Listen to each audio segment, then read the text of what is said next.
ओढ़नी के रंग पियर, ओढ़नी के रंग पियर, ओढ़नी के रंग पियर, जादू चला रहल बा लाग के जैसे खेतवा में,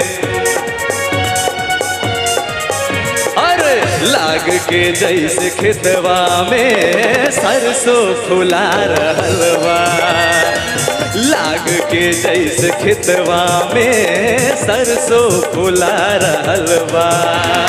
ओढ़नी के रंग पियर, ओढ़नी के रंग पियर, ओढ़नी के रंग पियर, जादू चला रहल बा लाग के जैसे खेतवा में। एकदम लागल है भैया, अरे लाग के जैसे खेतवा में सरसों फुला रहल बा, अरे लाग के जैसे खेतवा में सरसों फुला रहल बा।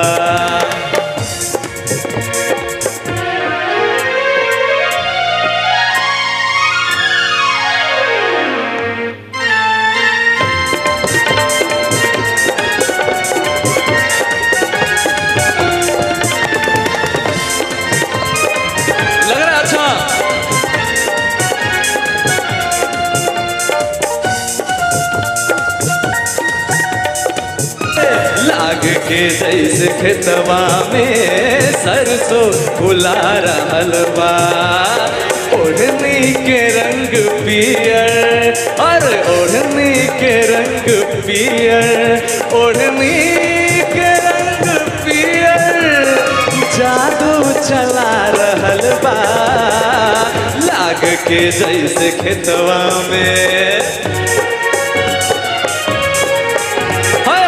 लाग के जैसे खेतवा में सरसों फुला रहल बा, अरे लाग के जैसे खेतवा में सरसों फुला रहल बा, लाग के जैसे खेतवा में सरसों फुला रहल बा, अरे लाग के जैसे खेतवा में सरसों फुला रहल बा।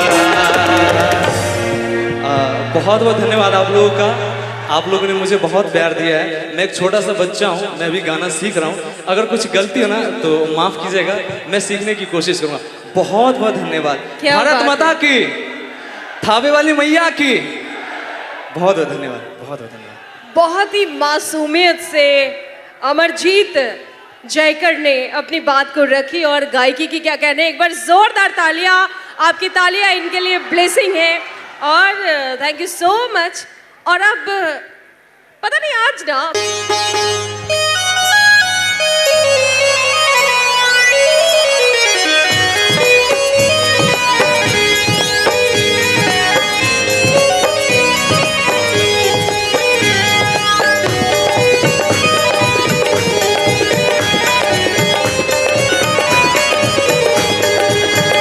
कौने बदरा से कजरा चुरैलू,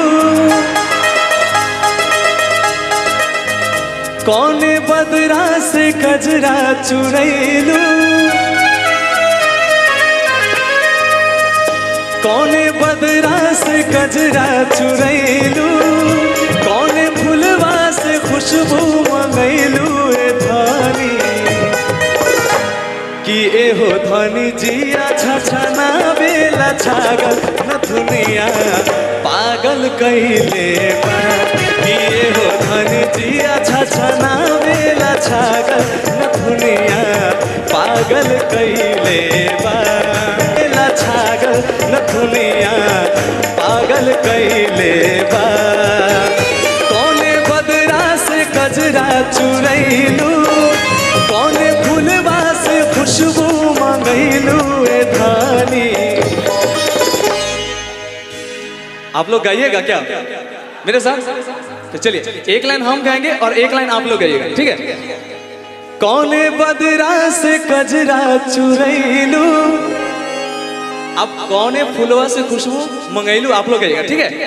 कौने बदरा से कजरा चुरैलू, मेरे से तो अच्छा आप लोग गा रहे हैं। कौने बदरा से गजरा चुरैलू, कौने फूलवा से खुशबू मंगैलू ए धानी,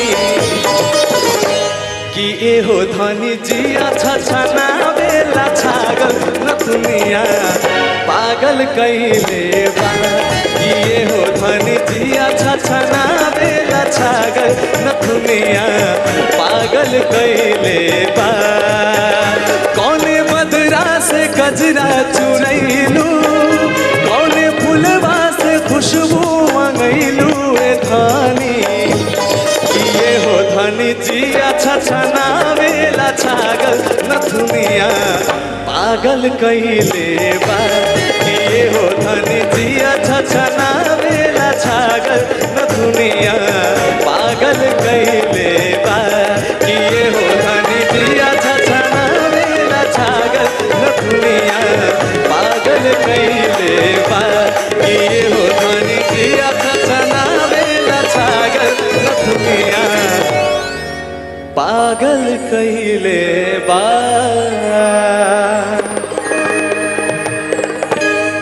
क्या आप लोगों को अच्छा लगा ये भोजपुरी गाना? और मैं आप लोगों को ना एक हाथ जोड़ के विनती करता हूँ कि आप लोग ना इसी तरीका का सॉन्ग सुनिए। बिल्कुल बिल्कुल, बहुत सारे सॉन्ग सुनेंगे अमरजीत आपसे। जरा अमरजीत के लिए गोपालगंज वाली ताली। अमरजीत जी, बहुत प्यारी आवाज है आपकी। आपको फेसबुक पर देख रहे थे और अब लाइव देख रहे हैं, लेकिन इसी बीच आपको सुनेंगे और आप कुछ क्षण हम आपसे और लेंगे। और हमारे बीच हर्ष शुभंकर जी हैं, तो हम उन्हें 5 मिनट का समय दे रहे हैं। जोरदार तालियों से स्वागत कीजिए। हर मेरे कानों तक एक बार क्या देखिए, इधर वाले तो ठीक है, मेरे राइट साइड वाले लोग जो है ना हमेशा शांत रहते हैं, क्योंकि बहनें हैं ना। बहनों क्या कहना है, सुनना है ना?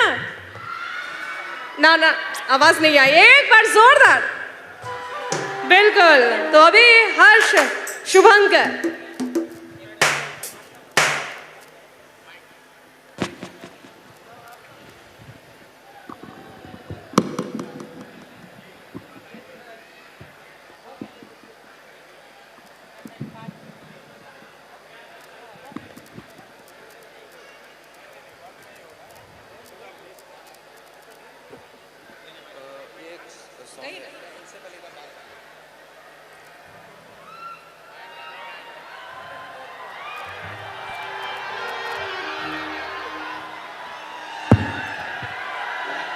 क्या बात है, वाह।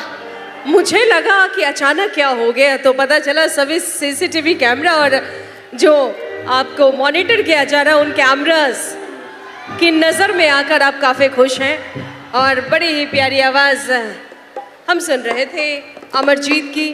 और हमारे बीच हर्ष शुभंकर, फिर बिल्कुल युवा sensation of country, social media sensation Amarjeet को सुनेंगे। फिर बड़ा ही प्यारा हास्य का रंग, और फिर हमारे बीच होंगी भोजपुरी की सुपरस्टार अपनी आवाज़ को लेकर इस मंच पर प्रियंका सिंह। तो हम अभी हर्ष शुभंकर